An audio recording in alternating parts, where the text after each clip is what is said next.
Officer Dan and Johnny Cap swinging back your way with another Gktech how-to. This time up on the chopping block, it's our R32 front upper camber arms. They come assembled and complete, as you can see here, and we do include this washer, which the R32 gts-t needs, and the GTR does not. So keep that little tidbit in mind. Let's go! Pop off your lug nuts and your cheap knockoff wheel.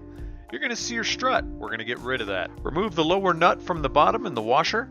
Then remove the two from the strut top and the whole thing will slip on out. Now let's get rid of that old camber arm. Remove the front bolt, then the rear bolt, and get that thing out of your life forever. Let's talk about the Heim and dust boot for a second. Remove the locking nut and inserts. Now these units are PTFE lined, so you don't need to run dust boots, but if you would like to install them, remember not to cock the Heim from one side or the other. Make sure it runs central as shown here. Then slip your dust boot on as shown. Reinstall the locking nut and move on. Let's talk max safe adjustment. You can wind out to a max of 97 millimeters or 3.81 inches, measuring from the base to the bottom of the Heim, and 53 millimeters or 2.08 inches from the Heim to the inner sleeve nut.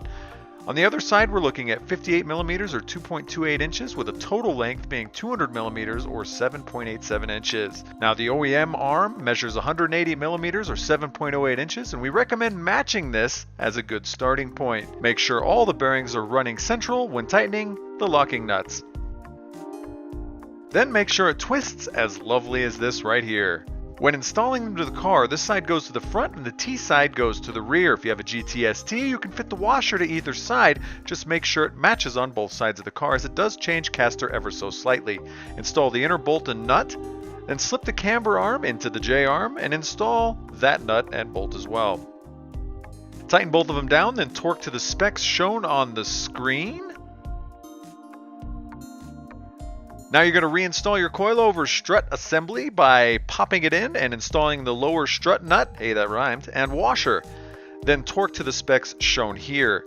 Now move up top and install the nuts, then torque to these specs as well. Now pop your Gktech hub centric ring on so you don't have any wobbles. Slap that cheap wheel back on, install your lugs, torque them to these specs, and bam! Adjustable camber for your R32. Head over and give us a follow on the old YouTube. We'll give you a virtual high five if you do. Love, Officer Dan, Johnny Caps, Gktech.